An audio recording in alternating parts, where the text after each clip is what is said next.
Greetings, everyone. Welcome back to Distance Traveled, a podcast where we signify the lessons learned from the literal and metaphorical journeys of amazing individuals. Today, we have with us someone unique, someone very special. We have with us Dr. John Kim, fresh PhD, 2 days. 2 days since he's gotten his PhD. Dr. John Kim got a bachelor's in chemical engineering, a PhD in biomedical engineering, something that is very near and dear to my heart. Oh my God, he suffered a lot, but he also did it. And first of all, congratulations. Thank you. One cool thing about Dr. John is he's from South Korea, born in South Korea, grew up in United States the whole way from kindergarten to, PhD, everything in the hometown of Fayetteville, Arkansas. But after finishing his bachelor's, he went back to South Korea to serve with the military. And there's much more to the story than just that. This is just the surface, and we want to hear more about you, Dr. John. So first of all, thank you so much for doing this. Thank you for having me. Appreciate it. So let's start from the beginning. So let's, usually we start from high school, but yours is very cool. So tell us about, how the transition happened from South Korea to United States. Yeah. So, my parents brought my brother and I over to California so my dad could go to graduate school there for his master's in English literature. So we lived in California in Rancho Cucamonga for about 2 to 3 years. Then after my dad finished his master's, he transferred over to University of Arkansas for his PhD in English literature. So I came here probably in first grade, and then that's where my journey started in Fayetteville. First grade, man. Yeah. First grade. All right then. So then, the whole high school, everything, just in Fayetteville. Yeah. Then, when I was in high school, I was thinking either going into pre-med in college. Oh boy. Or music. Oh, that's a cool combo. So what are you thinking? What are you thinking? Pre-med fails. Yeah. I'm gonna go become a singer. No, so I play a lot of instruments, but my main was saxophone at the time. I would gig around town. What do you mean when you say a lot? Like a million? At least 5. Wow, what do you? That's actually a lot. That really is a lot. Yeah. What else do you play? Piano. Oh man. Cello. I sing, guitar, and Man, we should have brought your guitars or something. You could have showed us your talents because oh my God, you're not just a technical engineer, but also a soft skill. Oh my God. Yeah, right. I really loved music and I wanted to major in music performance or jazz performance. Okay. But then, Asian household, they say, my parents were like, you're starved to death. You can always do music as a side hobby, but, focus on your main career. Focus on your main, yeah, right. Once you get that big one going, everything else can come. But that's not how it works, but good. Yeah, then they talked me out of pre-med. Oh, they talked you out of pre-med? Yeah, and said... First Asian parents to do that. But they didn't consider engineering instead, because you have a lot more options if you have an engineering degree. Mm-hmm. So I did a visit when I was a senior in high school to the Chemical Engineering Department. Right. What's so special about Chemical Engineering Department? I mean, it's just a really good... it's a very versatile degree. You can go into pretty much any industry if you have that kind of degree, because it's mostly working with processes and systems as a whole. Right. So I had a visit, talked to some professors and some students, and I really liked it and how the department felt, because it was like a family unit. Right. Just like how biomed is here. Exactly. So that drew me in. Did my 4 years, and at the end, I was applying for medical school. I was still planning on going to medical school. Oh, you were? Yes. Nice. But then, I found out that I had to go back to Korea to serve in the military. Wait, you found out? Found out as in you were 22 years old, you found out I gotta go back serve in the military? Yes, yeah. Isn't that surprising? I thought that should have been coming. Man. Well, since I grew up here, my parents, it was mostly my dad that didn't really want to put that added stress onto my conscience. So, they withheld that information, and I graduated. And That's a great way to do it. Hey, you got a graduation present, my dude. We're taking you to South Korea. Yeah, so I ended up canceling all my medical school interviews and Wait, so you went through with MCAT? Yeah. Applied. And interviews, yeah. Got interviewed. Yeah. So you got to the interview stage. Yeah. Man, first of all, that's huge. Yeah. Because anyone out there who's listening knows how hard chemical engineering is, Yeah. and knows how horrible the process of MCAT and application is. Yeah. It's just literally drinking from a fire hose. Yes, And it you is. did it. Yeah. And then wow, man. Yeah. That's good for you, man. Good for you. So so then So I didn't actually, so when I found out I had to go back, I didn't actually go back right away. I spent a year just being a bum. I was really depressed. you found out. Yeah, and I was drinking a lot and just wasn't very healthy. Right.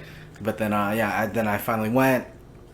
I got to reconnect. It was good because I got to reconnect with my family, and it was also so while I was there, I also got to reconnect with that the part of my heritage that I really didn't get to connect with here because Obviously, it's America, right. and I tried so hard growing up here to assimilate into society. So basically, it's kind of shameful to say this, but I was embarrassed, having friends over because it's not American food and it's stinky, right? Right. I truly understand that because same here. So like I could understand where you're coming from, and I mean, we all go through that. Yeah. We all do, like especially international students. Yeah. And there are so many of us. Yeah. So like I mean.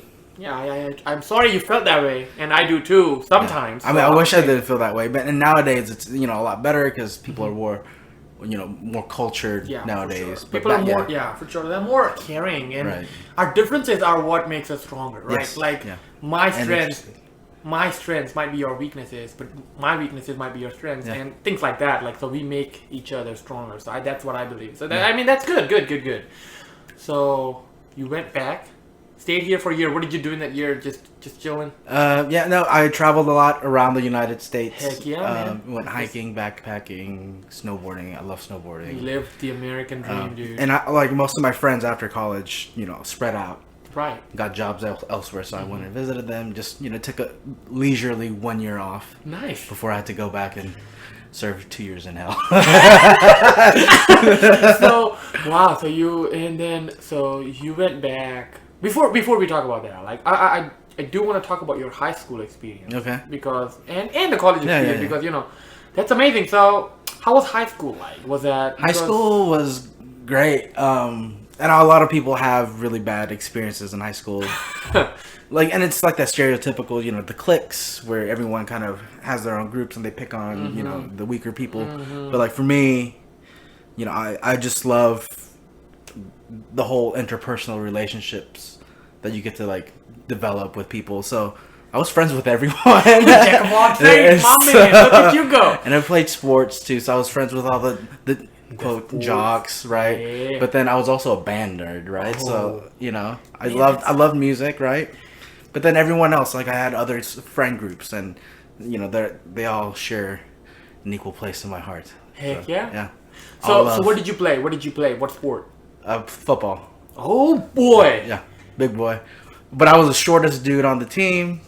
Everyone's like 6'1". Big time, man. It's just like 6'2", 6'3", 6'2". Then here's me at like 5'8", 5'7". Back up to 6'8". So I was the shortest, shortest lineman. Dude, first of all, no one plays this sport besides United States. Right. Yeah. And then this is like. When I came and saw this, I'm like, dude, this is something I'm just gonna watch and enjoy. I don't want to be on the field. What got you in, man? Like this is crazy big dudes. I know, but I don't know. Like, I had a lot of friends that played. It also it's very military. Like if you look at the training regiment, it's very focused on discipline. Exactly.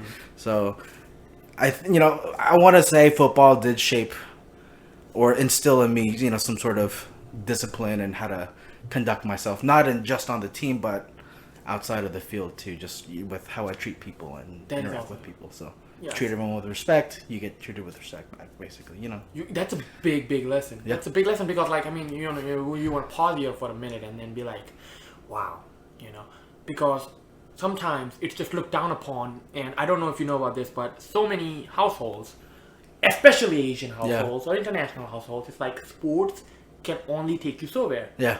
Exactly. You're not gonna make it to the NFL. Let's be real.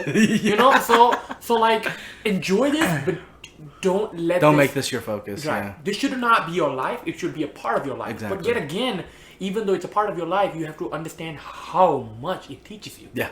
And that's a big lesson. So yeah, thank you for sharing that. Yeah. Anyway, so you're also a band nerd. Yes. Oh my god.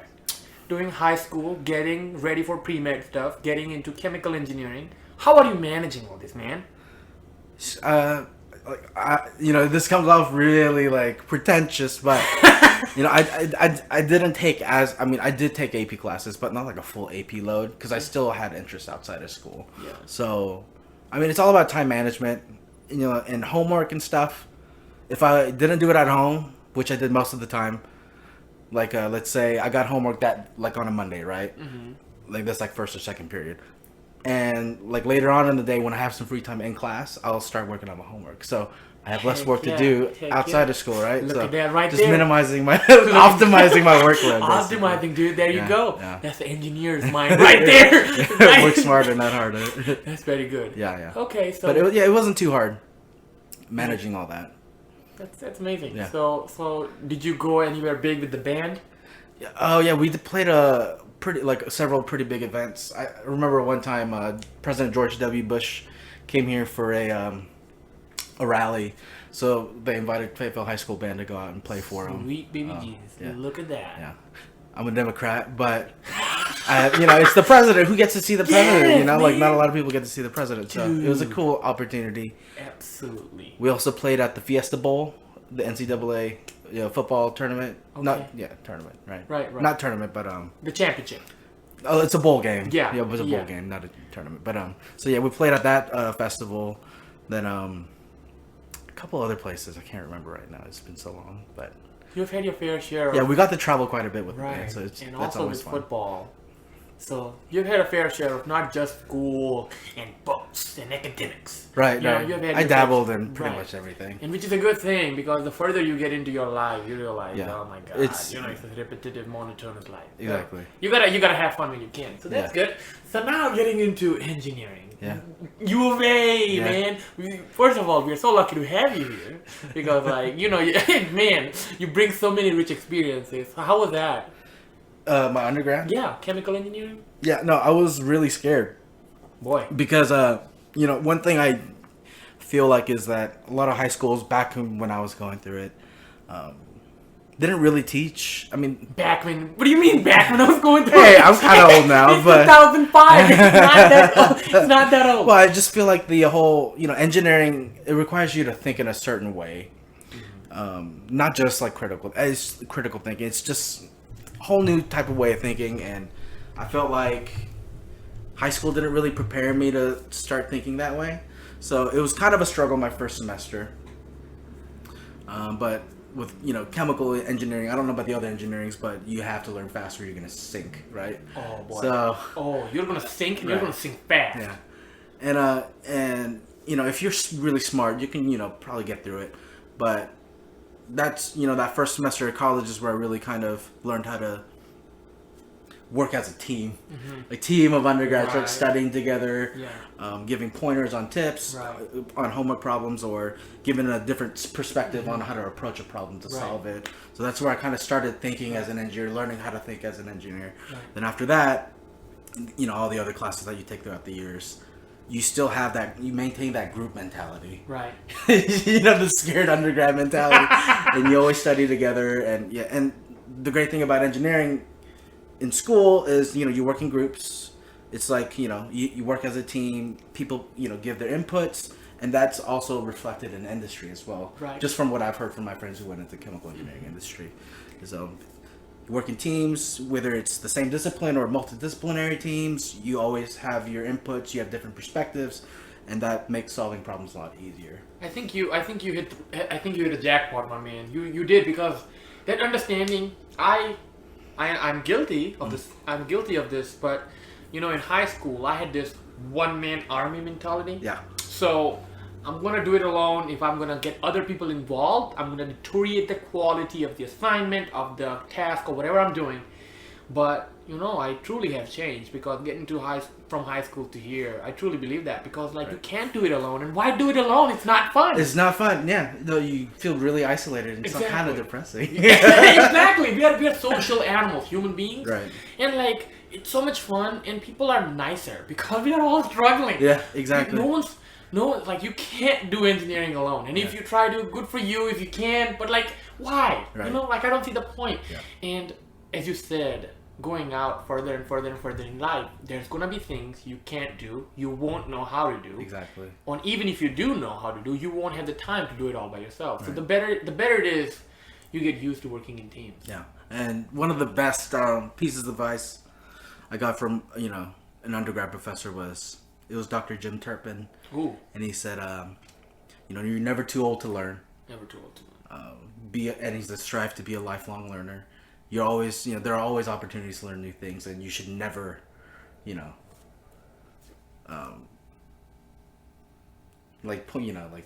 down upon an opportunity. Absolutely. Because it's it can always teach you new things. Yeah. Even if it's something you already know, they could present it in a different way where it's it puts a light bulb in your head and it's oh, I didn't think of it that way, Yeah. And that's one piece of advice. But then another one is, it's regarding financials, because I feel like no one talks about financial management at all throughout school. No, my goodness. And it is basically you live one paycheck behind what you're making. So let's say I'm making $60,000 now, and I just got this job, right? But as an undergrad, you're living off allowance. But let's say conservatively, let's say yeah, $1,000 to $2,000 a month is what you're making. Okay. Good. Yeah. If you're making $60,000, live like you're still an undergrad. Right. Save all that money. Then once you get a pay raise, let's say to $100,000, live like you're making $60,000, because you always have that nice cushion. Right. So if something bad happens, right, you still have an emergency. You have to have that. Yeah. So that was one that's always in the back of my mind when I'm thinking about jobs. It's okay, well, if I make this much, this is how I should live. Yeah, that's a light bulb, man. Then the last piece of advice he gave was, you're never too good to talk to anyone, or just don't act like you're above anyone else just because of the position you're in a company. No. You're never too good enough to talk to the janitor in the morning. Oh, heck no. Share a cup of coffee, Absolutely. Shoot the breeze. Absolutely. They can help you down the line. Even if it's not related to your work, they can help you just with office stuff or whatever. Yes. But you're never too good for anyone. Even if they don't help you, that doesn't give you a reason to deteriorate anyone's life quality by just talking down upon. Exactly. Right? Why do it? Yeah. Because titles are made to be intimidated, I think. Yeah. I mean... So, man, who's this doctor? Giving you all this nugget of information? Dr. Jim L. Turpin from the Chemical Engineering Department. Man, I gotta go pay him a visit. I think he retired. Oh, but, man. yeah. No, he's one of the more, favorite professors out of all the students. Because he's older, right? And he's just got nuggets of wisdom that he just throws out, and... Dude, you gotta catch him, because if you don't, he's throwing, but you might not be able to catch him, or you just don't want to catch. Yeah. You're gonna miss out on things. So you gotta, oh man, you give so much. You give so much. I'm wow. Dr. John, my God. That is so good. That is so good, because I myself struggled with that. Even if when I'm in someone working under someone, or when I'm overseeing someone, right. I'm blessed enough to have been between those two conditions, and I myself struggle how to best not do that, right. Because you might not know, you might be talking down upon someone, right? It's hard to be mindful of it, because let's say you have people around you that don't call you out on it, mm-hmm. that you're talking down to people because they're just so used to it. That's right. That's not very helpful at all. But not. So I mean, I don't know. If I feel like someone's talking down to me, I will straight up tell them. Yeah. And I'm not doing it in a combative way. I'm saying it for their betterment. It's yeah. You should not talk to me this way, because it just comes off really, Oh my God, we need more people like you in the world, just telling people, because yeah. I mean, I'm still guilty of it too, because you mentor undergraduates in the in the research lab. Yeah, in the research labs, and get into that in a minute. Get into that. Okay, well, yeah, we'll talk about it. Yeah. So that's amazing. Yeah. That's amazing. Wow. So okay. So all right then. Just all this nuggets of information. Besides that, yeah. Were you involved in anything in undergrad? Doing something with the very little time that you had? No. No, the only extracurricular, activities we had, or I was part of, was just AICHE meetings, which weren't all that much. And AICHE is American Institute of Chemical Engineers. Institute of Chemical Engineers. Yeah. All right then. And I just mostly spent my time doing homework and doing projects. We didn't have the time, man. We didn't have the time. Yeah, I mean, and I was always jealous of people involved in all these different student organizations. Right. Always doing little events, and you can make the time to do those, even if you have a huge course load. Mm-hmm. It's just having the motivation and initiative to go out and be like, hey, I want to be involved in this. But back then, looking back, it was hard. You're just really depressed. You're getting crapped on by professors, but then just like the amount of homework and workload is pretty crushing when you're just starting out. That is true. That is so true. So you were in the FCHE, which is very good because that's still a big. It's a pretty big organization. Right. Yeah. It's very big and very active as well. Yeah. So that's good though. Oh man, because I'm in college right now and like I struggle with that too because when you walk on campus during a good day, like 80-degree weather, sunny, fall weather, and there are hammocks outside and people are just straight chilling. Yeah, I just want to go up to them and be like, bro, what do you study, man? Like, how do you have the time to do that? I feel good for them. I mean, good for them. Like, good for taking some time out for yourself. But I still think that way too sometimes, and I definitely thought that way when I was studying in undergraduate. And there's no point because it's like, what are you trying to do? You're not comparison is the thief of joy. Oh, right? Why do you compare yourself to other people? You're out here killing the game, man. So that is true. I mean, what good is it going to do if you put down someone because they're majoring in liberal arts or English or something as we just talked. Like, I have a better degree, blah blah blah. Like we just said previously, like there's no point. So why compare yourself? Right. Just focus on yourself and get to where you're going. That's all. That's all that should matter. Exactly. So. Man, oh my God, you're making me a better person every single minute, and I'm thankful for that. So. Do you have any favorite professors in chemical engineering? Not just besides that, I know you took a lot of work. So I loved Dr. Roy Penny's class. Which one did he teach? He taught heat transfer, and so that class in the department is known as a rite of passage. Oh boy, because it is tough. The weed out. I think most of the weed out gets happens within the first year. So you take this as like a sophomore or junior. Oh, okay. And he's very notorious for being very heavy on the workload. Also, he loves this program called TK Solver, which is like you put in multiple inputs, you have your equations, and it basically solves your problem for you. Mm-hmm. But you need to know what equations to use, what kind of inputs, and sometimes you don't have the proper input, so you would have to put in guesses and do iterative calculations to get to your answer. But my favorite story from that class is the entire class basically failed one of the tests. Oh boy. And obviously if it was like some other professor, they would be like, okay, well, you just take the F and we'll move on. He made us come in at night and retake a brand new test. And before that, he was very angry with us. And he goes, "You are not leaving my class without learning this material." Wow. Yeah. So he's that kind of person, but he's very invested in his students, which was great.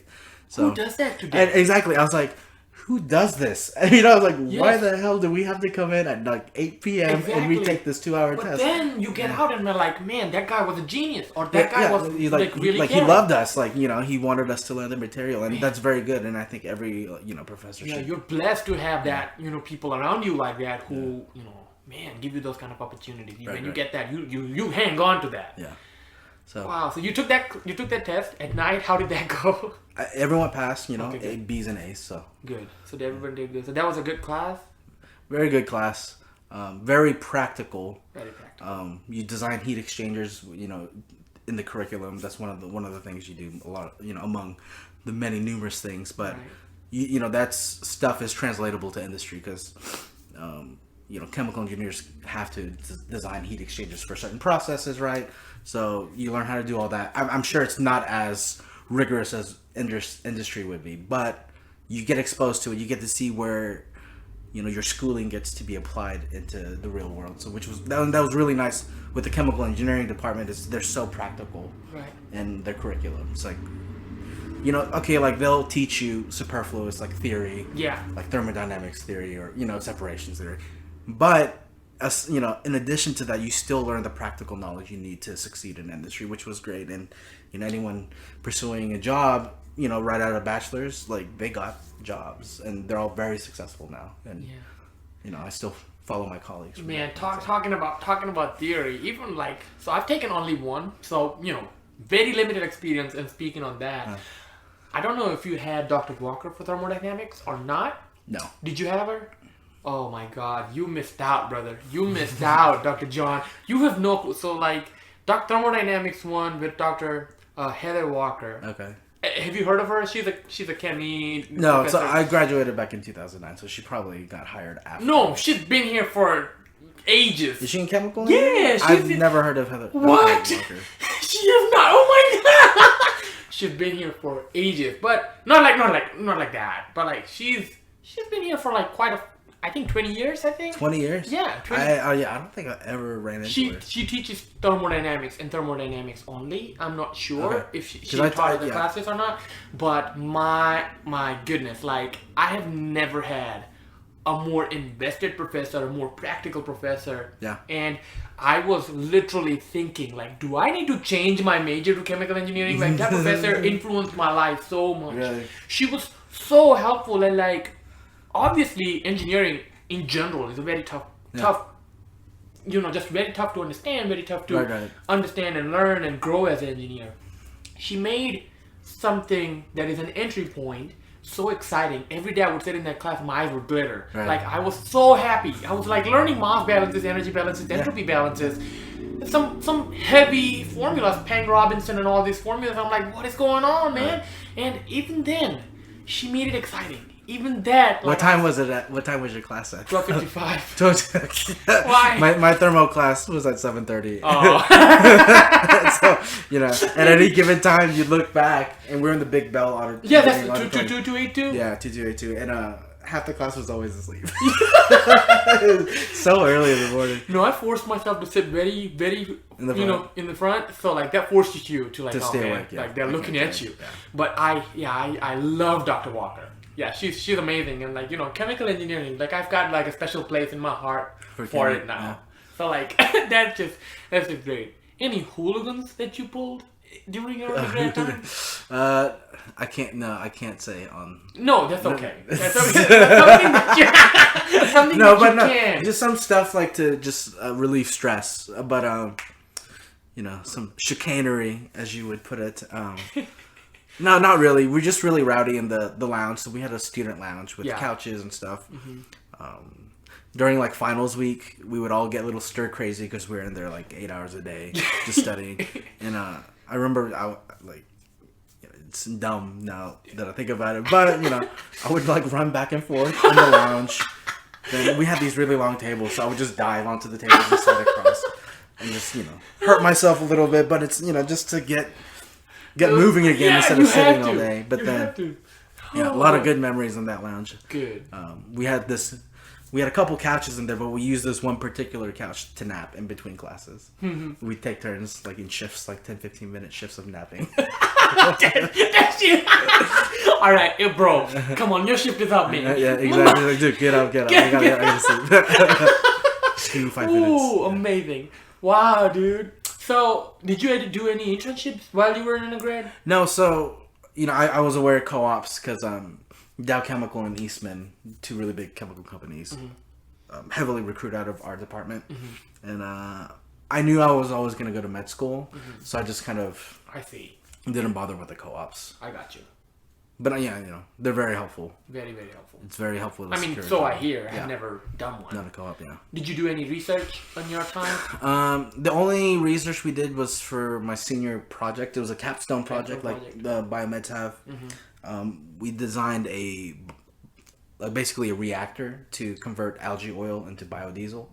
Yes, sir. That's where I learned. That's where I got to actually put some of the chemical engineering stuff into practice, right? Like you design a process, you have a system, like a bulk input, which is your biomass, which is the algae.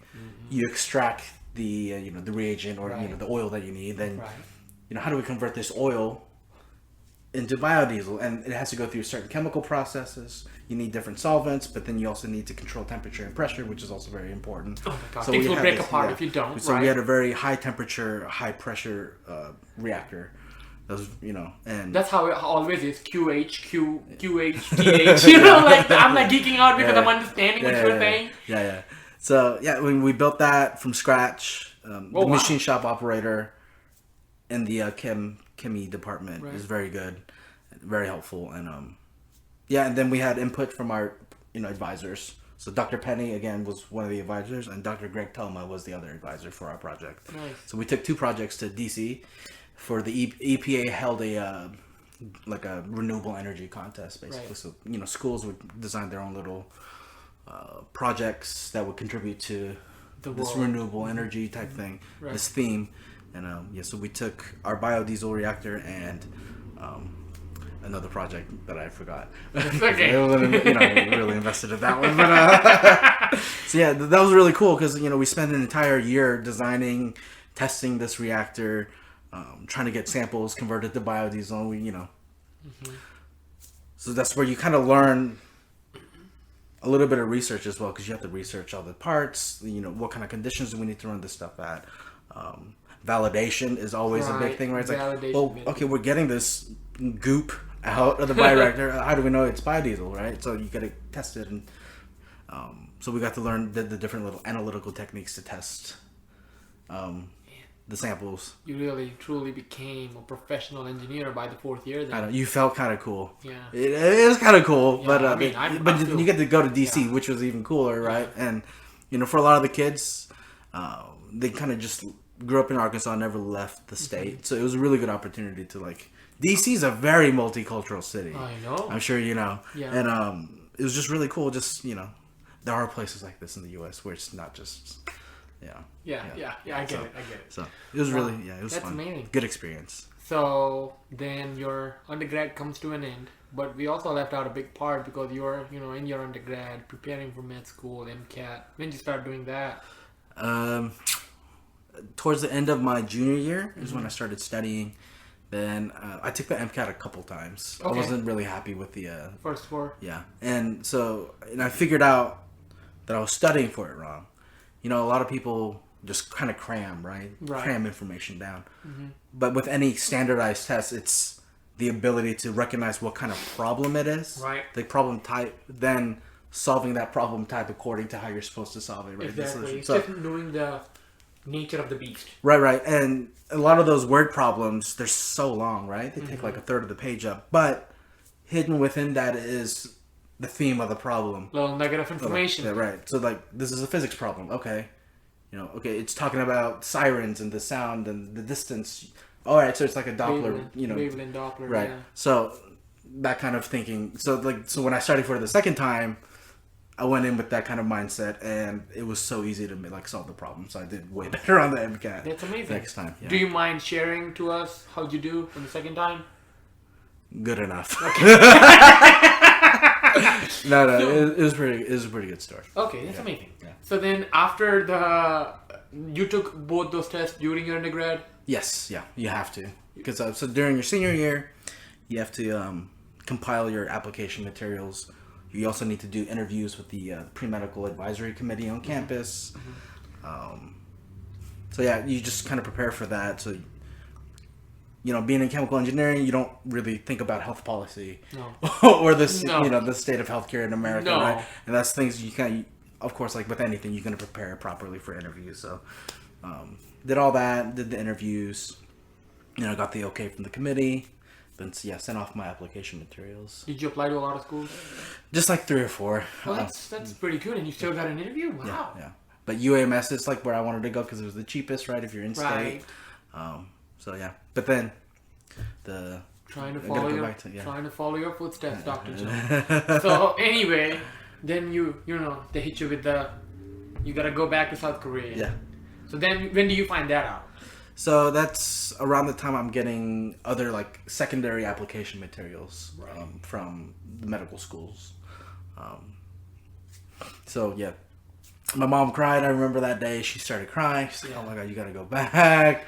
Oh man, I would cry too. And I cried. Yeah, I'm crying right now. I was like, I feel no like way. crying right now. Because everyone's taught you go from point A to point B in this straight line. Right. Everything should follow. You go to school, you get a job, you find a woman or a man, you get married, have kids, have a long life. No, that's not how real life happens. Life is a winding it's a crap storm, right?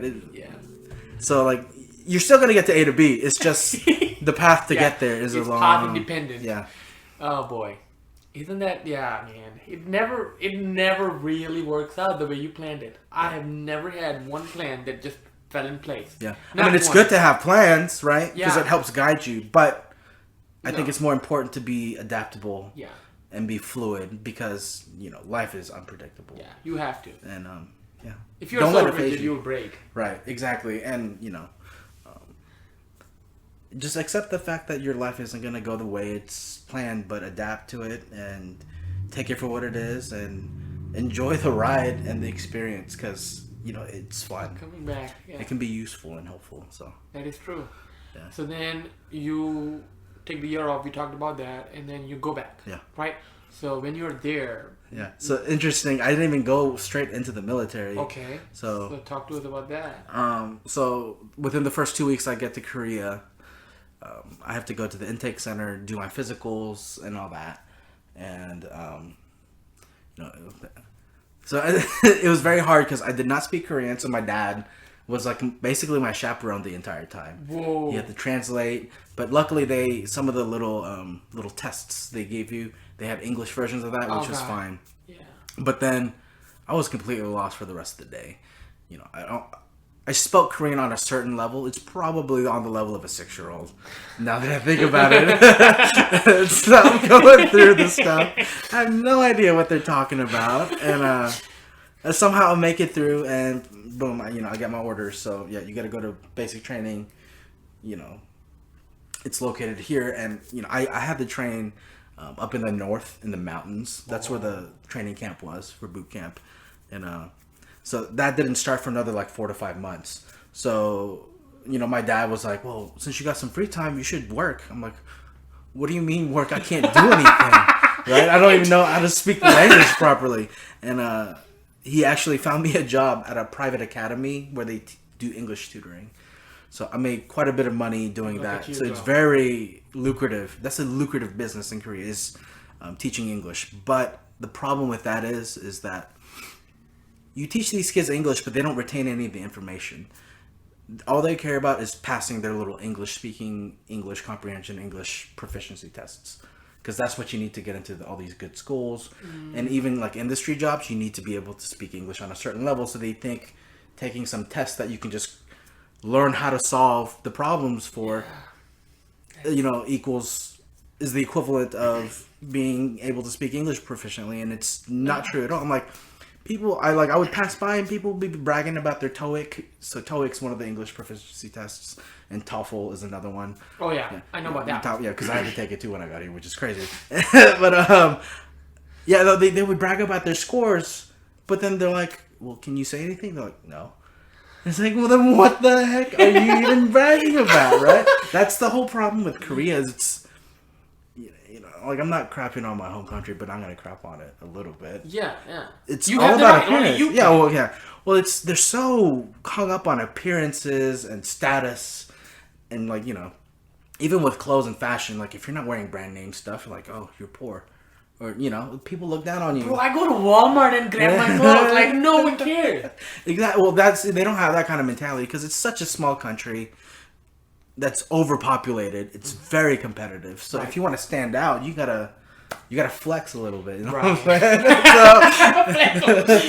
Everybody's trying to flex, man. Yeah. And no matter where you are, they're flexing on you. Yeah. No matter where you are, you know. So like I it took me a long time, 20 years, but I've learned to let go of flexing. Yeah. Because you just can't, man. Hey, I don't want to keep up, and I don't. The biggest flex is to not flex at all and just be do your fly own under thing. the radar. Right. Dude, absolutely. Fly under the radar. Yeah, if you can do that, you're a true hero. Yeah. But I mean, that's very tough because, no matter where you are, in India as well, sometimes scores mean more than who you are as a person. Yeah. So we have boards, and that board score literally defines your future. Yeah. Literally defines the field you can go into. That's, I feel like, a lockout. That should not be the case. Right. You are so young. You probably don't give a shit about what you are doing, right? And like, how does that 18-year-old kid determine his future when he's 40 years old? Yeah. That's unfair. Yeah. So like, I feel the same. Yeah, I feel that. Yeah. That's what's up, dude. So you got the job, doing the job for 4 or 5 months. Yeah. And the rates are crazy. So when I think tutoring, I think maybe $10 to $15 an hour. I was making $70 an hour, and one of my clients was the UN ambassador, the Korean ambassador to the UN's son. That was one of my clients, and what the heck? But then I taught other just like regular civilian kids. It was fun, but again, a lot of these kids are there because the parents force them to. Mm-hmm. So they're not receptive to learning at all. No. So it's very hard. Then here I am, fresh out of the U.S., don't really speak Korean that well, and I'm trying to teach these Korean kids English that don't want to be taught. So I had to make stuff fun. So I had come up with games and stuff to try to get engage their interests, and it wasn't working, man. So it was a struggle. But then the ambassador's son was very quiet, and he was very studious. So I knew he would be able to be receptive to my teaching, and I liked him a lot. I mainly focused on him just because the other kids weren't they weren't having it. They basically just if you watch any of those old 90s movies where the kids are really shitty in class, that's basically what my kids were. So I just focused on this kid, and he was very, he progressed really well. Oh, he did? He very well, and he ended up actually going to George Washington University here in the U.S. Oh, boy. After he finished high school in Korea. Look at that! But yeah, I mostly worked on him, worked with... That's a proud feeling. Yeah, it kind of is, right? But essay writing, being able to put your thoughts down, in a cogent manner. No, yeah, and I love working with him. Funny thing though, his mother, and I finally felt the pain that teachers feel when parents attack them. That his mom didn't feel like he was progressing fast enough, so she went to my director of the academy and told him to fire me. What the heck? But how is that going to help anyone? Right. It's going to get you fired. Yeah, well, then who are you going to get? Yeah, exactly. So, but the director was like, "Don't worry about it. She's just parent stuff, right?" So, oh wow. Yeah, so I did that up until I had to go to boot camp. Wow. So during that time did you get to spend time with your family that was there? I did, and so I spent a lot of time with my uncles that I haven't seen in 20-something years. Then also some of the teachers that I worked with at the academy. There was a girl from Virginia who's also a really good friend now. Same boat as me. She stayed in this. She kind of grew up in the U.S., but then she came back to Korea because of some immigration stuff. I'll talk about it. Yeah. But so I felt her pain. She thought she was gonna live there forever. She's very smart. Studied nanomedicine at Virginia. Oh. But then she's in Korea. Right. So met some we're called gyopos, or basically gyopos. How do you say that? Gyopo. Gyopo. Basically, what that it's describing a Korean person who's lost touch with their heritage and grew up somewhere else. Right. So, or expat. In English terms, right. So okay. So I met people like that. Met just straight Korean people, and I learned a lot about Korean culture through them. Basically, then when I was in the military, I made some really great friends who were so eager to teach me about Korea. They used to call me Captain America. Not just people in my squad, but the officers that would train us and stuff. We were we'd be on ruck marches, and he wanted someone needed me for something. He's like, hey, America! Like, they just yell America, and I have to get out of the line and, like, just embarrassing, just run up to the officer and, like, you know? Dude, that's so funny, bro. It was pretty funny, but, you know, I just, yeah. Oh, my God. Captain America! Dude, you're their hero, man. Wow. Yeah, that was a fun time. Yeah. Was it training very rigorous? Was it very hard?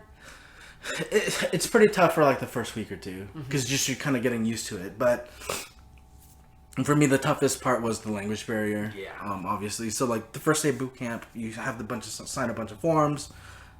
It's like a personal bio thing, right? They take weight measurements, all this stuff. Yeah. I couldn't read the Korean. I didn't know what any of it meant. So I was like the special kid in the class where. Oh boy! The drill sergeant was up there dictating, you know, okay, in blank 1 write this, in blank 3, you know, blah blah blah, and he's just every time he would dictate to the entire like the barracks where everyone was, he'd look over and be like, he'd point to his vein, and I was like, blood type, and he goes, be positive. He goes, yes. he basically filled my form out for me. So, like, you know, he spent like an hour doing that. Then, apparently, I didn't know this while I was up there. 2 of my later, that would be like my best friends in Korea. A guy that lived in Canada for a while, then came back for military service. He turned to his friend next to him and was like, hey, like, we gotta like meet bro over there. Like, at some point, we gotta help him out because, you know, he's struggling. So, and later on, he's to this day, he's still one of my best friends. So. Wow. But, Sweeping. Yeah. So he helped you learn the language? A little bit, yeah. No, like you know, he was in a totally different squad from me, so I didn't see him that much. We would only see each other at night, where we'd have to do trash. We're on trash duties, and we just that was my chance to speak in English and just be like, hey, what's this mean? What's this mean? What do I do when when they call me? You know, so it's good. Yeah. Look at that. Yeah, I felt like a prisoner. You know, Oh I my was God. like trying to get like additional information at night. It was some fun. Oh my God! Yeah. So, did you end up learning Korean? I did. Yeah, it's full immersion, so yeah, you have no choice but to learn. Dude, Otherwise. teach me something, man. Teach me something. Teach me like, you're my favorite person. I don't know if it's my Korean's a little rusty. Teach me anything. You know. Anything. 너는 내가 제일 좋아하는 사람이야. So like you are the person that I like the most, or my favorite person. Say that again. 너는 내가 제일 좋아하는 내가 제일 좋아하는 사람.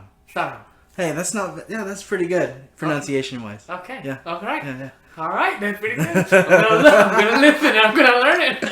Okay, good. So then you finished. How long was that? Boot camp. The whole So boot camp, and then the service was almost 2.5 years. Man. So after you finish the service, you learn and you train. Are you deported to a different part of the country? Yeah. So trained up in north. Then came not North Korea, but northern South Korea. Right. And then I was stationed in Seoul, so my posting was very cush. I worked in a government office. Oh, so I was basically they came in a clutch. glorified security guard. They came in clutch for you. Yeah. And that came with its own set of problems because I had to deal with civilians, and in Korea. Like in America, soldiers are looked upon with reverence from the public, right? Yeah. In Korea, since military service is mandatory, you're just a peon. So civilians will talk down to you. Like they teach you not to retaliate if you get hit by a civilian. You have to take it as a soldier. What? And, in Korean, people are very hot-headed. Really? And they can be very middle-aged Korean women are the scariest thing you will ever encounter. If they're pissed, you better run the other way because you don't want to deal with that. But yeah, wow. So dealing with civilians is a huge, that's new, like another adjustment period. But then office, so like you're in a government office, and you think it'd be proper and stuff, right? Some of those people in those offices are degenerates. I shouldn't be saying that, but for real, like they're just not the type of people you want to just connect with, or so they're just power hungry on like That's like the person I had to report to, other than my military CO, my commanding officer. This dude just treated us like crap. Like it was. I don't want to say all the stuff he did, but it was pretty shitty what we had to go through with him. Wow. And we were like basically not human, right? But then you also have really good people within the office that would look after you. Like you'd be like, hey, like they would stand up for us. He's like, why are you treating the kids like they're just kids? They're just here because they have to be. Why are you shitting on them so much? And wow, yeah.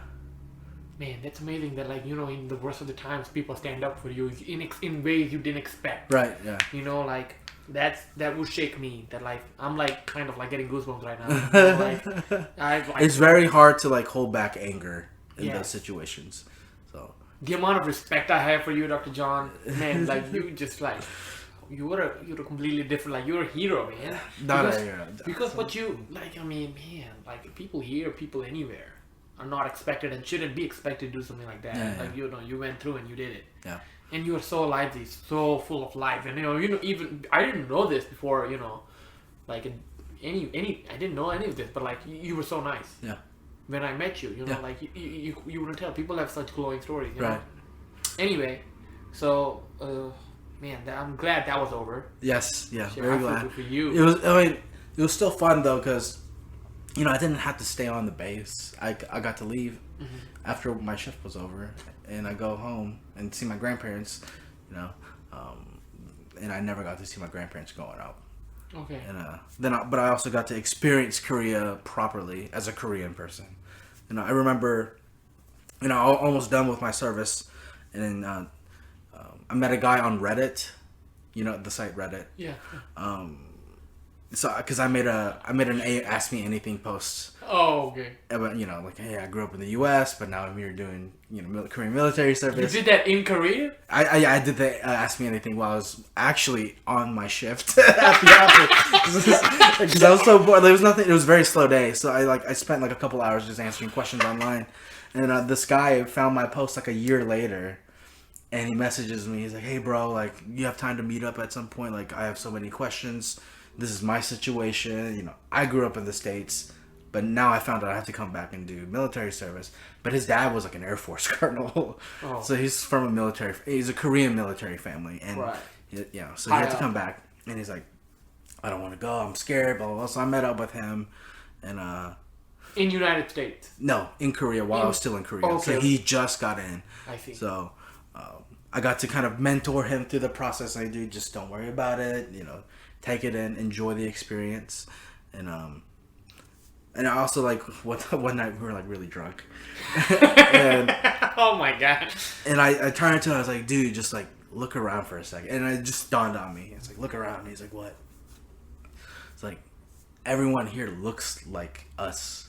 This is the first time in my life where I don't feel like an outsider or people are staring at me. Yeah, and that was I think that was the pinnacle of my Korean experience. Is I feel at home here. Yeah. But then culturally, I do not fit in at all. No. I can't. I went on a couple of dates when I was there. Didn't jive with the girl there. The way of thinking, is it different? Priorities. Yeah, it's totally different. And totally different. But yeah, so appearance wise, yeah, I fit in. But culturally, I don't think I could survive there. Yeah.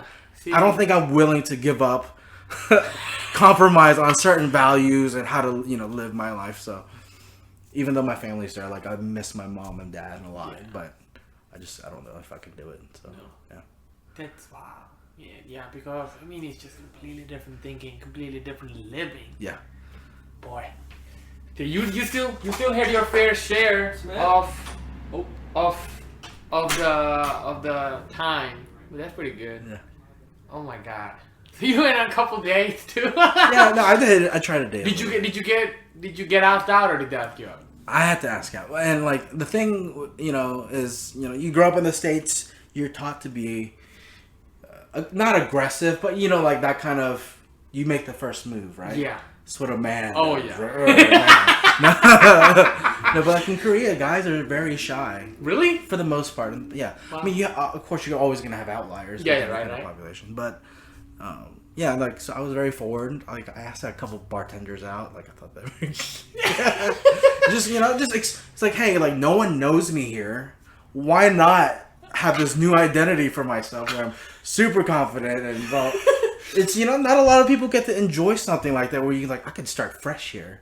I can try this. And so I tried it, and it was, it was fun, but not for me. Not for me. Yeah, not my cup of tea, Yeah. All right. Yeah. So that experience was fun. Yeah. So did you graduate or something? Like, oh, I'm over, No, it was very anticlimactic. Like, last day, shook hands. It's like, thank you for your service. You're free. Basically, there was no pomp and circumstances. Man. Yeah. That is very anticlimactic. They call you Captain America and they don't give you they don't give you a Medal of Honor. No, it was, the military service was very cush compared to, like, what U.S. soldiers have to go through. So I'm grateful for that. But I also kind of wanted to experience being deployed, but then also didn't. Yeah. Because, while it was in the service, or, while I was working in the office, I would study for my GRE because I was already thinking my next move was like, all right, when I'm done, what am I going to do? I don't want to live here. What do I need to do? So, I started searching graduate schools, different programs. I wanted to do medical school, right? But I loved engineering. And back then I didn't know about biomedical engineering. So in 2009, the only biomed component at the university was a subspecialty of biological engineering. Yeah. But they only did coding. That's nothing. So they were simulating blood diffusion through blood vessels. Oh, and, that's nothing. And like, it's still valuable work or whatever, but I did not want to. I did not want to code all day. I'm not good at coding. Yeah. Anyone can get good at coding. It just takes practice. Yeah. So I looked at biomed programs, applied to a bunch of places while I was studying for my GRE, and I got accepted at a couple places. One wasn't gonna fund me. I had to find my own funding. Ooh, that's no good. I got rejected from a couple places that I thought I was gonna get into. They just said I lacked the research experience, which is understandable. If you're applying for a PhD position, right, you want prior research. But then Dr. Walchuk at the University of Arkansas took a chance. Took a chance on me.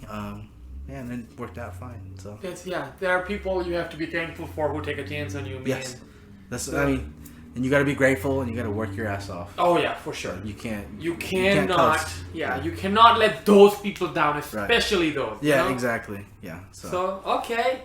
So you come back to U of A again. I did. So doing biomedical engineering, a PhD in that, right? Yeah. So when did you start that? When was that? The summer of 2014 is when I started. So July 2014. So you took traditional 6 years, right? I took, about 5 years. That's fantastic. You're on the spot, man. Like right on the dot, you know? Yeah. And, honestly, I wasn't worried about the length of, the study for the degree. I was more concerned about, do I have the tools necessary to conduct these experiments, or to do this PhD properly, because I want to do it. I want to feel like I earned it at the end. Absolutely. And so obviously no wet lab experience, so like anything working on the benchtop pipetting, no cell culture experience, and then somehow I managed to learn all of that, pick it up very quickly. I really enjoyed it. Then I also learned rodent surgeries, which is the major part of our work. So it was very cool. I got to learn most of my skills within the first 6 months to a year. I learned everything I needed. Then from there, it's your responsibility to seek out new techniques or new things through, reading literature, right? Or just studying, and then you just build off from that, and hopefully at the end you have a PhD. Amen. Don't say that. And hopefully, oh my God. No. I think no, because if you learned it in 6 months, all these techniques, you will. I wouldn't say 6 months, but basically. Yeah. Like within the first year, like that's always the adjustment period for any graduate student. Right. Is, learning all these different techniques and being comfortable and being able to do it competently. Yeah, that's like on the job training, basically. Right. Yeah. Exactly. Right. A part of the PhD is you need to be able to pick up skills quickly. Otherwise, you're just not going to get anywhere. That's just anything, right. I would say. Yeah, and so being out of school for so long at this point, I had to reacquaint myself with documentation. Like if you look at my lab notebook when I first started, every little thing I did, I wrote notes down because I didn't want to miss anything. That was my Bible, basically. I carried that around with me constantly. Like if someone said something, wrote it down, even if it was like nothing. Right?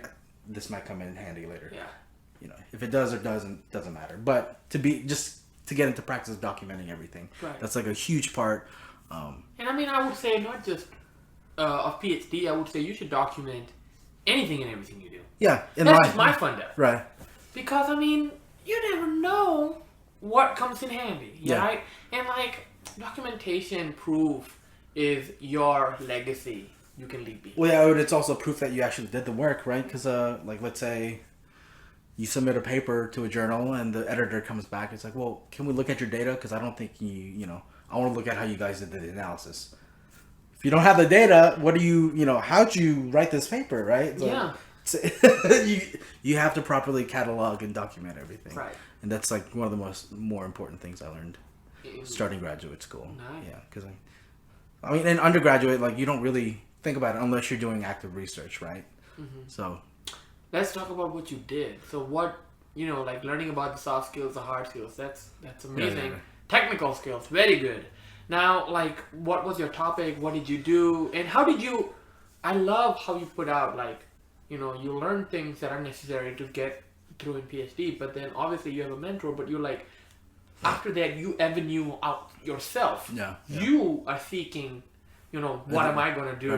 Right? So how did you, what did you start from and how did you branch out? So our lab focuses on biomaterials to regenerate muscle following these injuries called volumetric muscle loss injuries.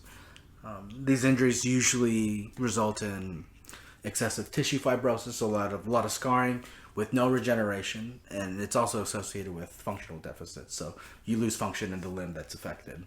And how does that happen again? It's so VML, or volumetric muscle loss, it's characterized as the loss of more than 20% of a muscle's mass. Mm-hmm. When you lose that bulk tissue, you lose all the regenerative signaling cues necessary for proper repair, because your muscle is able to repair itself normally. Right. Like if you experience strains or contusions or whatever. Exactly. So how does that? What are the biggest causes of the volumetric muscle loss? So yeah, the military population's it's probably the main motivation for developing different regenerative Department therapies. of Defense would use this a lot. Yeah. Right. Yeah. So it's very niche. It's a very niche injury, but you can still, civilians can still experience these types of injuries as well. So high velocity car accidents. I see. Natural disasters. Just taking a big chunk from your skin. Well, not even a chunk. Crushing injuries are another big cause.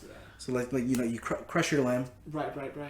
That damaged limb is under compression the entire time, but once they lift, you have all these damage factors the cells that can't regenerate. Yeah, well, and cells die, tissues die. So what do you do? We were talking to an orthopedic surgeon one time about VML-like injuries. Okay. And he said basically that necrotic tissue feels like jelly, and to debride the wound, to clear the wound site, they would scrape it out like jelly.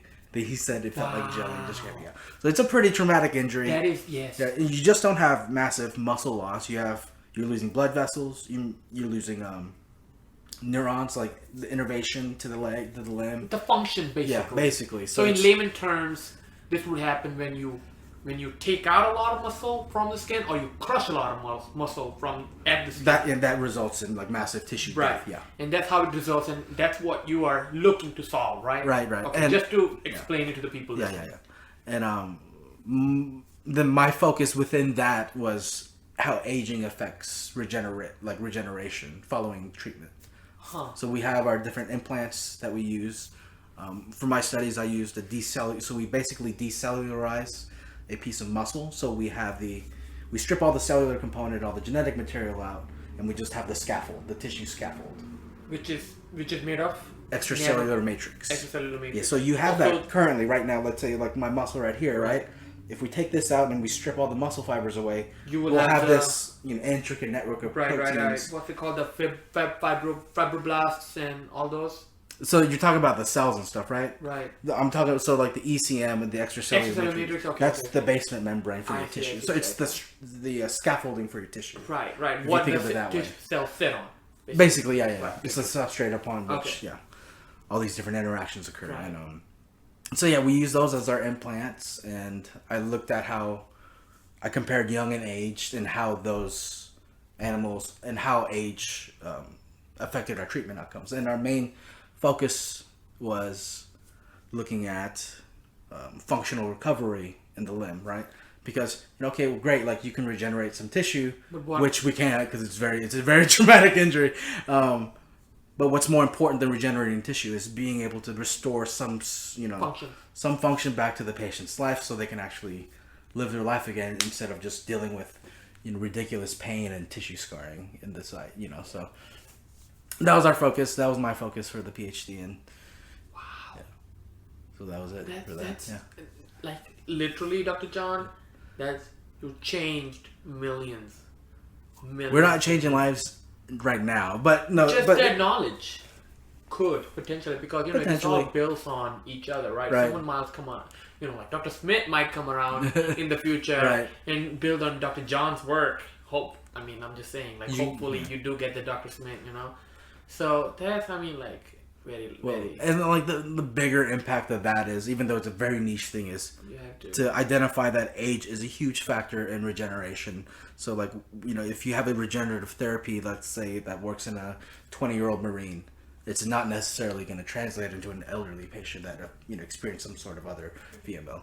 And real life, so research and real life VML injuries, they're multifactorial. So it's not just massive tissue loss. You have broken bones, you have other stuff that happens. So it's not just tissue, it's other parts of your body that get damaged as well. So that adds another layer of complexity into the whole regenerative process, or trying to, attack that problem from a therapy standpoint. Because, doctors these days and nowadays can apply the tools they have. Yeah. But you are creating those tools for the clinicians.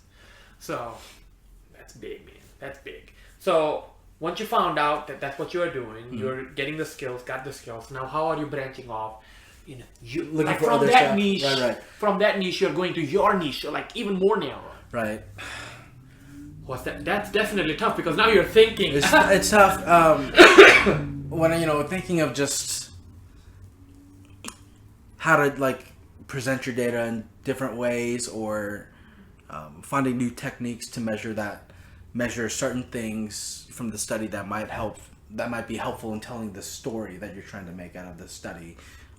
It helped a lot because I don't have a really strong molecular biology background, and the bulk of biomedical science techniques they're all derived from cell and molecular tell biology. Me about so it. We had I have a colleague who also got his PhD this year. Dr. Gage Greening. Well, not Gage, but Kevin Roberts. Oh, I see. From CEMB. And it was very helpful because he's a traditional molecular biologist. So he's aware of all these different techniques that are used widely in research that haven't been applied in this type of setting, right? This regeneration type, tissue engineering type setting. So he would always have these ideas like, oh, we should try this. And I was like, oh yeah, this is really good. And then we'd start waxing philosophy on stuff that, we think this could accomplish, or, just bouncing ideas off each other, basically. Right. So it's very helpful to have someone, right? And that kind of comes back to the multidisciplinary thing, right? You can't do it all on your own. Mm-hmm. There's always someone out there who knows more than you do, and it's always good to have input from those people. Yeah, rather than excluding yourself and them from your life, you might as well want to keep them. Right, yeah. So, yeah, it was very. So, I don't know. It's just very helpful. So once you got vaccine ideas of that, you found your niche, and right. So what was your thesis based on? So it was aging. So our lab mainly focuses on just volumetric muscle loss, but I focused on the aging part. So even that, you went into the niche. You looked at the 20-year-old Marine and versus the hypothetically speaking. Right. Yeah. Okay, man. But we found aging sucks. Yeah, nothing works. So metabolism slows down, right? So in poor regeneration, poor functional recovery. So again, what's more important at this point than just regenerating muscle that might not be innervated to contribute to functional output? We should be focusing on neurogenesis. Yeah. So reinnervation of the lost limb, right? So I think that's where, at least for the aging VML stuff, that's the direction it should go. Right. That's okay. Wow. Mind-blowing stuff. And like, just for me to be able to understand half the words that you said, that like gets me like excited, because like, yes, okay, that's hope for me. That's me just being selfish. But now one other thing I wanted to point out was, in that day when I think it was maybe first or second day I met you in lab. I work in Dr. Balachan's lab, and I'm a research assistant, and I'm looking around, just like you. I don't know what the heck is going on, trying to learn, trying to pick up. And obviously we are on different projects. Yeah. I'm working with, chess, and you're working on your thing. And what was cool about you was every graduate, student or PhD student had an assistant, right? They are doing their thing, the busy work, the repetitive work. Once they did it, once they know they can do it, they're doing their thing. And then, I'm talking to you. I'm like, how you doing, Dr. John? How's it going, man? and then I asked you, like, where's your guy, man? Like, where's your guy doing the work, Yeah. And you said something that totally, like, stopped me dead in my tracks, because I was like, my God. So you said, what's the point of spending 5 years of my life and getting someone else to do something that actually is my responsibility? Right. And if that person does it for me, yes, in the short term, good, no work for me. Right. But in the long term, you don't get that knowledge. Exactly. Isn't the job of a PhD to get the knowledge, to get the skills when you go out in the industry or when you go out in the field, to be able to do those things? And I'm like, wow. Right. I would know it's very helpful to have assistance, and I still use. I mean, I have an undergrad right now, but I'm more assisting her with her project. She has her own project, but yeah, I was always, that's one part of the PhD where you can kind of be a lone wolf, is you take responsibility for your own work. I don't want, so the majority of the work should be performed by me.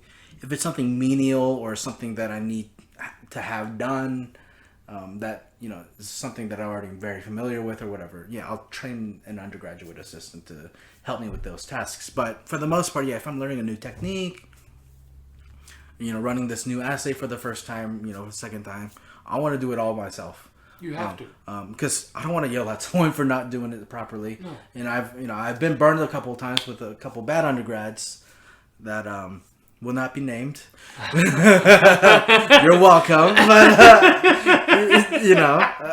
no, I really relied on him or her for this piece of data for one of my papers, and it didn't get done over the weekend because they just didn't feel like coming in. They said, "What?" Yeah. So I don't want to have to get angry at someone for not for my work not getting accomplished when I could just take the time and do it myself. But I see the value of undergrads. Yeah. I'm not just saying they're just whatever. Yeah. No, they are very valuable, and you have we've had plenty of really great undergrads come to our lab. Very helpful. Be good and bad anywhere, right? Yeah. So wow. So you mentored a good number of undergrads in your time. Yeah, so going from a mentee to a mentor, what was the biggest differences?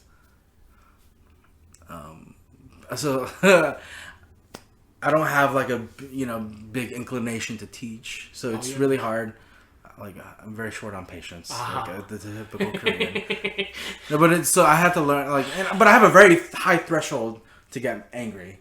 So I have the patience of Job, as I tell people. Right, Job's like a biblical figure that was really known for his patience, right? Okay. So it's also you're working in a highly technical area. So, and all engineers get trained in this as well, as to be able to take really technical stuff and to be able to word it in a way that the lay people can understand. That's not much of a struggle, but you're not really cognizant of it in the moment when you're training people. They're like, you'll give instructions to an undergrad and they'll just kind of look at you. It's like, what did you just say? He's like, oh crap. I mean, do this, Yeah, so, right. But then it's also very frustrating when you're giving out good information, nuggets of advice, and they just sit there and stare at you, and you just want to stop and say, "Do you need a pen?" It's like you need to be writing this down. Yeah. You don't. Right. You don't. But I've never gotten angry at a undergrad. Even the one that didn't come in and they kind of screwed me over that weekend. Wow. I didn't yell at him. I was very nice. Like, hey, you can't do that. Like, you just really put me in a bad spot. Wow. That's a good patient man right there. Yeah. Dude. So we finally come to the end of where you are right now, right? Yes. Just graduated. So defending, yes, PhD thesis, that all went well, right? Yeah. You got as well as it could be. Yeah, you got the PhD, man. Yeah. I mean, it had to. So how does it feel to get hooded the first time? Who hooded you? So your advisor hooded you, so Dr. Walchuk hooded me. And like I said before, like I want to feel like I earned the PhD, like I did enough work or whatever. So I feel like I earned it, but I still don't feel like I have the. I still feel like there's a lot more for me to learn. Like I don't feel like a PhD, if that makes any sense. And right? that's a good thing, because let's say you did, then there's like that's it. You stop because right. You don't. Your advisor, Dr. J, what's that? Jeff Walchuk. No, not Jeffrey Walchuk. The one, the chemical. Oh, Jim Turpin. His advice was never stop learning, right? So like if you feel like a PhD and if you feel like, oh, I made it, man, right. Done it, figured it out. You never figured it out, and you won't. So that's a good thing, because like now that fear, that dissatisfaction that you have will keep you going, right? Wherever you go. So I mean, it's partly that, and also a lot of PhD students in grad school will know of this. It's called imposter syndrome. Oh boy. Oh no, not just PhD students. Okay. A lot of anyone. Right. You just feel inadequate because you're surrounded by brilliance all the time, right? Absolutely. So it's like, well, I only know this. Like, how do I fit in here? Yeah. Or why do I even bother? Yeah, like getting up in the morning and coming to work. Yeah, like that's how you feel sometimes. Do they need me? Yeah, like that's like who? That's like even physician. Like when they first go out in the field. Yeah, I'm sure they're like that as well. But right. But through experience, right, and all your different learning opportunities, this is like high risk job. Right. So I think that's like another part is like gaining confidence in what you're doing. Mm-hmm. That's like a huge part in advancing your career and just how you build relationships moving forward as a professional scientist or whatever. Wow. Because if you project confidence, you're gonna gain respect just because in addition to your PhD title or whatever, you like, oh, this guy knows what he's talking about. But if you kind of come off, meager and and like at least own it. Like, hey, I don't know this, but I know this. Right. Or I don't know this, but I can find out for you. Yeah. Absolutely. Right. I could find out because like internet, the possibilities are limited. Right. I mean, like unlimited. Yeah. Sorry. That's good. Yeah. So, got the hood, man. Like I don't know how long has it been a dream of mine and so many others, like now it's all because of the internet. They know the process. Right. I want that hood one day, and I feel like once I get there, I would feel complete. How does that, is that true? You feel, more or less complete, but again, as with any new phase of your life starting, you're constantly looking ahead. So even before I defended my PhD, I was applying to jobs, looking for jobs, and so that's the hardest part right now is, why did I spend 5 years busting my ass when I can't even get a call back for a job? Oh my God! But then and especially with my research focus, and this was a hard pill to swallow, is that a lot of research areas aren't necessarily in industry, so don't expect to do what you're doing now in your PhD in the real world, because the science just hasn't caught up yet, or the industry hasn't just caught up yet, and just accept that. If you're going to go into industry, accept that fact and just know that you're going to be doing something else. But the most important thing, and Dr. Walchuk, my advisor, would always say is we're not training you to be a tissue engineer, or a regenerative medicine person. We're teaching you to be a scientist. So to be able to think deeply, about the topic that you're presented with, so like a project in industry, right? And to be able to acquire skills quickly and apply those to further the goals of the company or the project or whatever you're working on. So that's the two most important things you need to think about or consider when you kind of think of when you're gonna go into industry. Yeah. So, but that's mind blowing. For people who love research, and I love research, I think it's so fascinating. Always learning new stuff, like kind of pushing the boundary of knowledge for a certain field. You're not gonna find a lot of opportunities like that in industry. It's all done in academic settings. So you might. That's also like weighing the options. Like, well, I really love research, but I really want to make money, right, and be successful, and I want to have a career.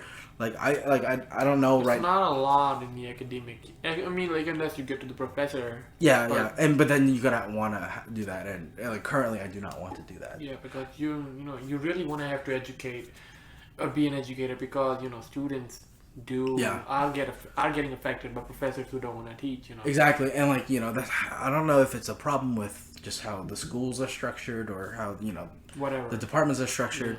Like professors going in, like especially research professors, they do it. It's so that they can run a lab, apply for grants, and conduct research. That should not be the secondary is teaching. Like they don't care about teaching. No. Like that's kind of blunt to say, but like honestly, like that should not be the main focus is research. You know, so, but then we also have just straight teaching faculty that kind of fill in the gaps. Right. But and like I've been blessed enough to have good professors who don't just care about their research, you also care about the teaching part. And obviously, you can't just expect them to do all the things. You have to meet them halfway. The students do, But so there's a gap, and it will get filled, but it's gonna take a time. Take a little bit of time, as you said, things will catch up. But So looking forward to a job now, right, Dr. John? Yeah. I actually fly out tomorrow to Philadelphia to apply for to interview in person for a job, and so I think they're flying you out. Yeah. It might be good. Might be good. I think we'll see what happens. Yeah. But then it's a job that I'm not like, it's not my first choice. But I get to work out of an operating room. Like that's the majority of my work. I get to train spinal surgeons using this piece of equipment this company's developed. But I also have some other opportunities that I've been looking at that are within clinical research, and clinical research is totally different from preclinical, like small animal models. Right. So, I'm looking into those options as well. Yeah, but man, it's a scary time, but it's also scary. Fascinating too. Yeah. So, with that, we come to an end of at least your story so far. We'll definitely have to do a sequel. I hope it was interesting enough. No, oh my God, interesting enough, dude. Thank you so much for just sitting down and telling us and being open, because even heroes do get depressed. So like the Avengers movie we saw, Thor got bad. Plenty of little ups and downs. So for sure, you have had a fantastic journey, man, and to be able to be so lively, to be able to be so happy, to be able to share. And open about that. That's what makes you brave, because not everybody will be able to talk about their experiences. And you have had really phenomenal, because to be able to do chemical engineering, go to military, give up the dream of medical school, come back, do research, do it good, do excel at it, and now looking forward to different stages in life, man. I wish you the best. Thank you. Thank you so much for coming. Thank you for having me on. I appreciate it, man.